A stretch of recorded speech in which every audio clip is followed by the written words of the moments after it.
Hey there guys, welcome back to the shop. Today we're going to be rebuilding this hot bypass valve. So let's sit down here at the bench and get started.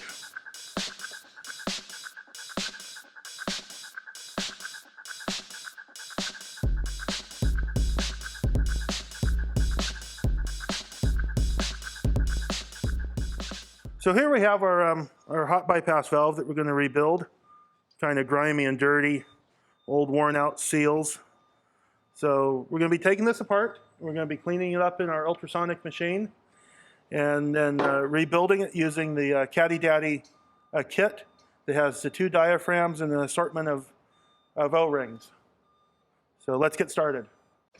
So I've got the service manual here. This is just regular 1959 Cadillac service manual. There are instructions that come with the kit. So even if you don't have the service manual, you will have the information that you need.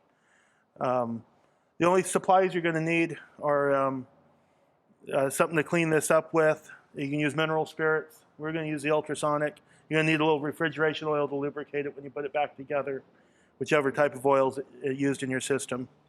So the first step here is we're going to be removing the spring. Let's throw everything in the bin. We remove the spring. We remove this little retainer clip. Don't let it go shooting across the room. Little tiny E-clip. Pull the pin out and pull the lever out. And there is a small, little nylon spacer in here. Pull that out. Now, what we want to do, we want to make note of this bracket and the position it is in relation to the fittings. And so what I'm noting is where the cable connects here is lined up with this large single port. So now we can take these screws out. I always like to go through and kind of loosen them evenly, make sure we don't have any that are giving trouble. Our instructions tell you you can take a scribe and make a mark. Just do something, or take a picture so you just don't get that mixed up when we go to put it back together.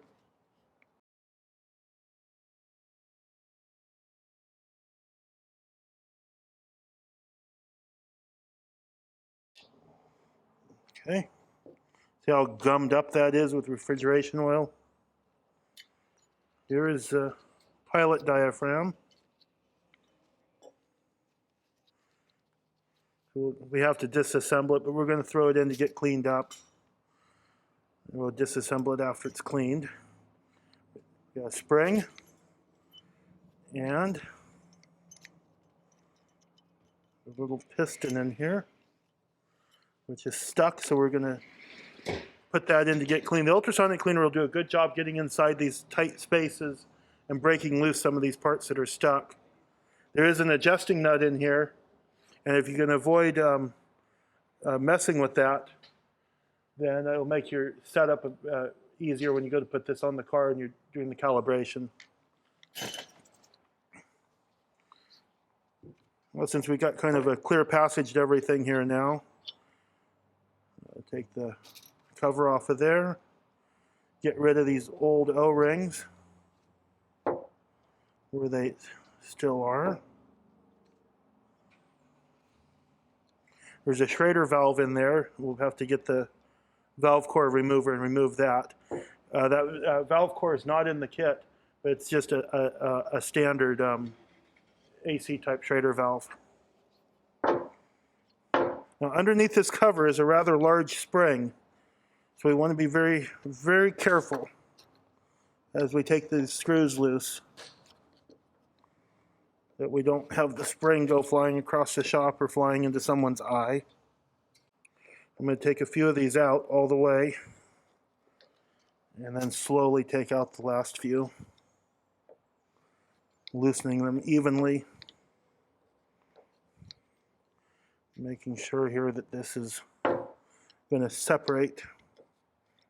The diaphragm sticks it together pretty tight.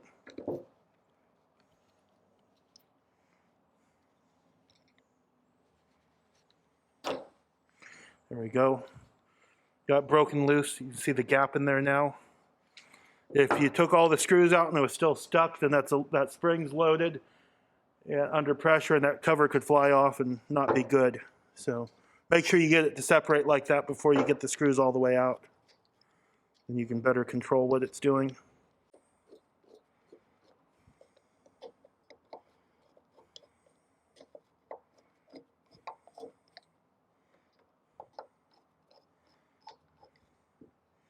And we're oozing refrigeration oil.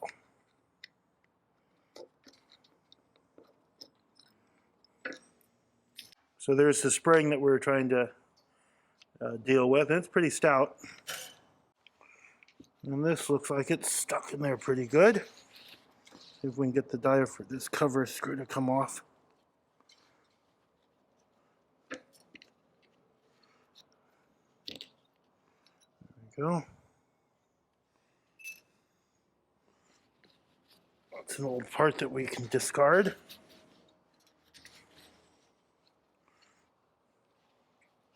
Okay, so everything here can now go into the ultrasonic machine. Set everything in the basket, and we'll head on over there and put it in for a dip.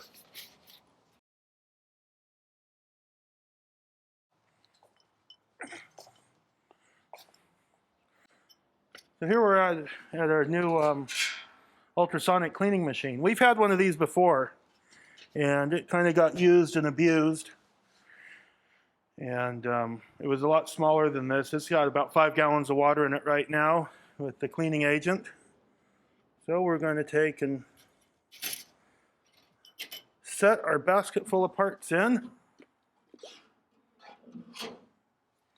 And we'll set it for 10 minutes and come back and check on it.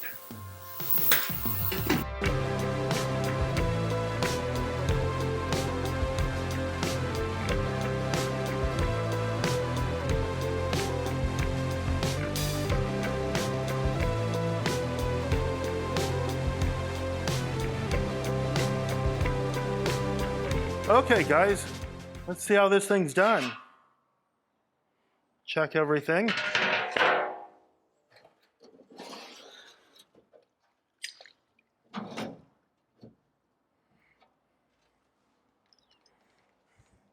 Look at that. Real nice. What I'm going to do is get in here and these few parts that we had that were stuck, I'm going to try to get them loose. Those pistons that were stuck, get them loose, and put everything back in for another 10 minutes or so. Well, let's see how this thing did.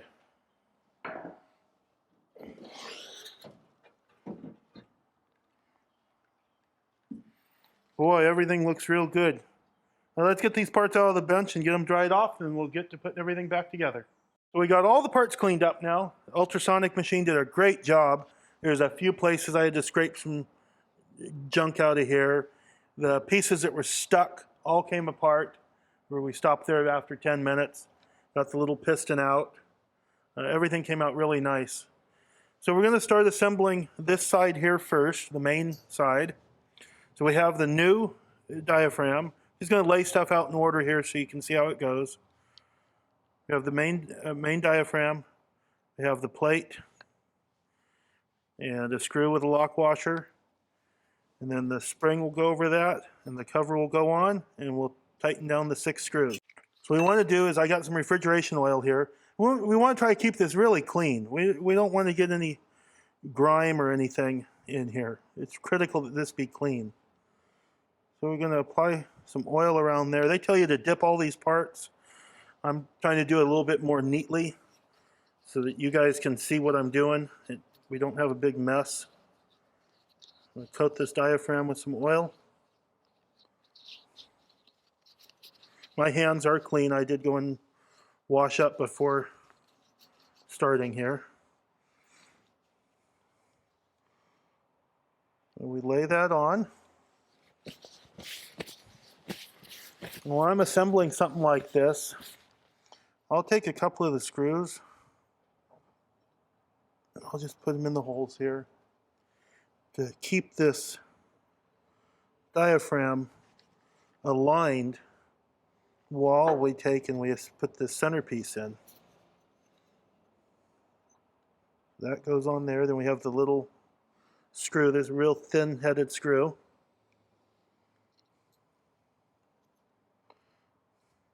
And there is, I should point out, there is a small hole. I don't know if we can get that zoomed in. There's a very small hole in the center of that screw. It goes all the way through. You need to make sure that's clear.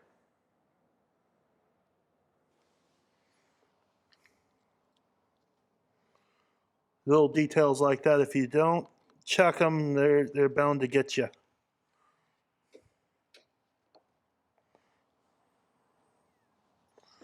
Okay, that's tightened. Put some oil on the spring. Touches.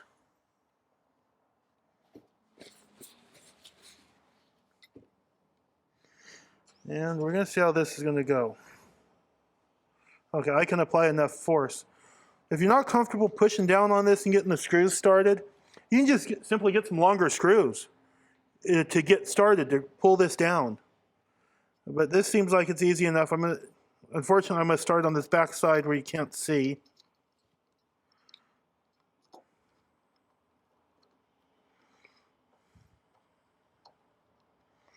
Okay, I got a screw started with a few threads.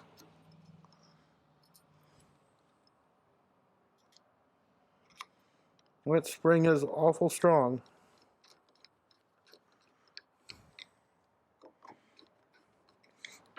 Yeah, so if you can't push down on that, or you're worried it's going to slip, you can just, like here, you got clearance for longer screws, so you can use some longer screws from your parts bin to help get this started.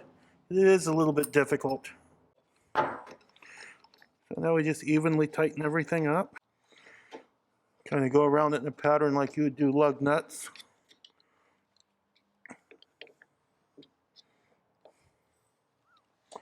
Okay, so that side is done. The main side is done. Now we do the pilot valve side. There you go, you guys can see that.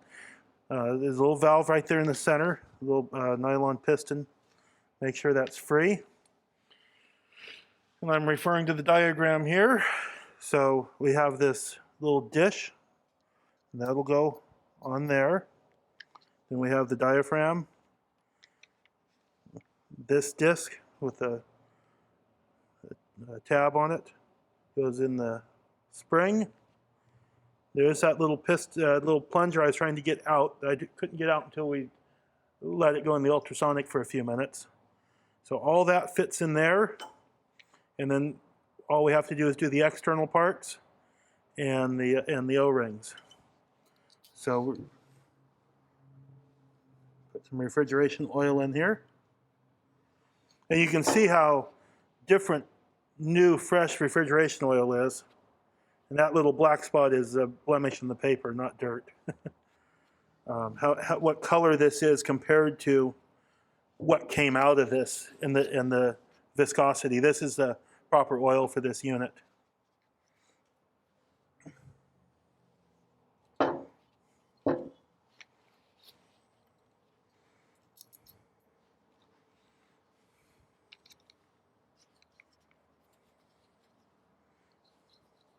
This diaphragm material does seem to soak that oil up just a wee bit. Let me get that approximately centered. The cup side goes down towards the piston.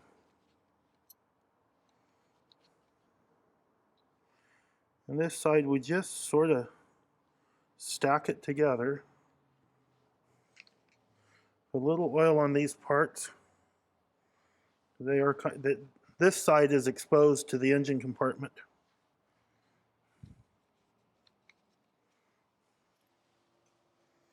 So we can put all those in there. Now this is where it gets tricky, lining up all these parts. And we need to recall that this large single port was lined up near this part of the bracket. We have the diaphragm lined up with the screw holes. And I think I'm going to have to just let that sit like that. This would be helpful to have to grow a third hand. The little plunger stayed up in there.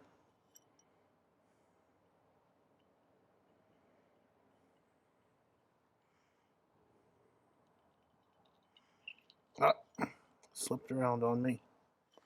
I think we're okay.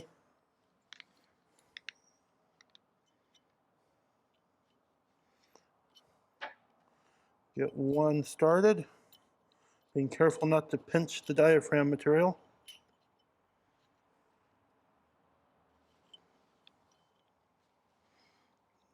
Here with the punch. And pick and line everything up. There we go.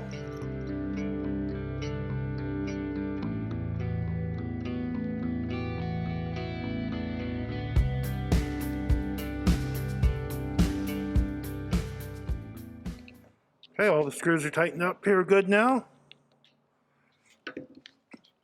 Indexed properly. Now we have our little nylon bushing here. Kind of it gives a friction material for this to ride in and push on that plunger. So when I get that lined up with the groove, like that. A little lubrication there. Remembering that this needs to be coming out the side where your cable is. You don't want it out like that. That's the incorrect orientation. This is the correct orientation.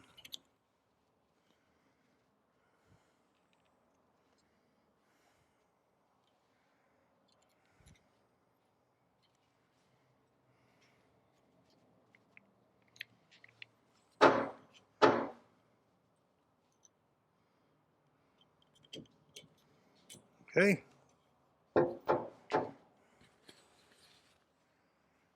Pins in.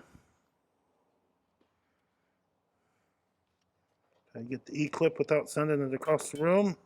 There we go.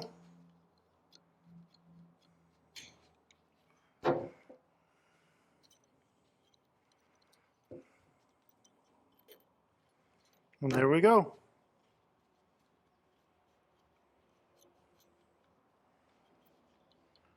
Main part of the assembly is done. And you got the O-rings now. They need a slight bit of oil on them, and they just slip right into the housing. What I would do is I would not put the O-rings in until you're actually installing this in the car, so you don't get them lost. Now, if you're going to be having this sit on the shelf while you're doing other work, be sure you plug all these holes with something, cover them, a piece of tape, something to keep this from getting dirty inside. So, O-rings get installed. Got all the various sizes that are necessary come in the kit. And there are enough O-rings for like the other ends of the hoses and stuff that you take loose when you're doing this. So there you go. That's how to rebuild your hot bypass valve. It's for a 59, but this is used in several different years. So thanks for watching. Have a good day.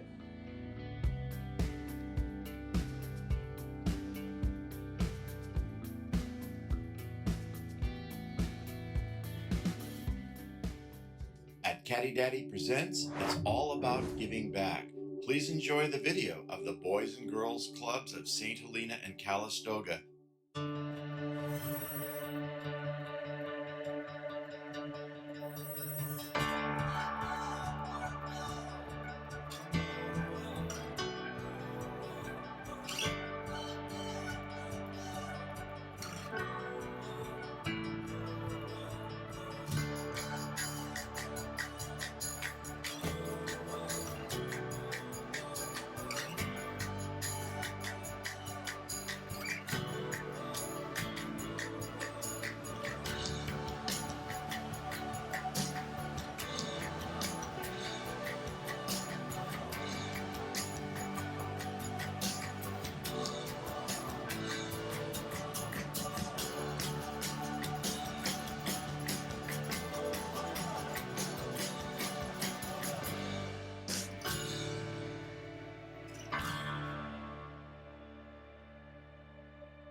can donate by clicking the link in the video description.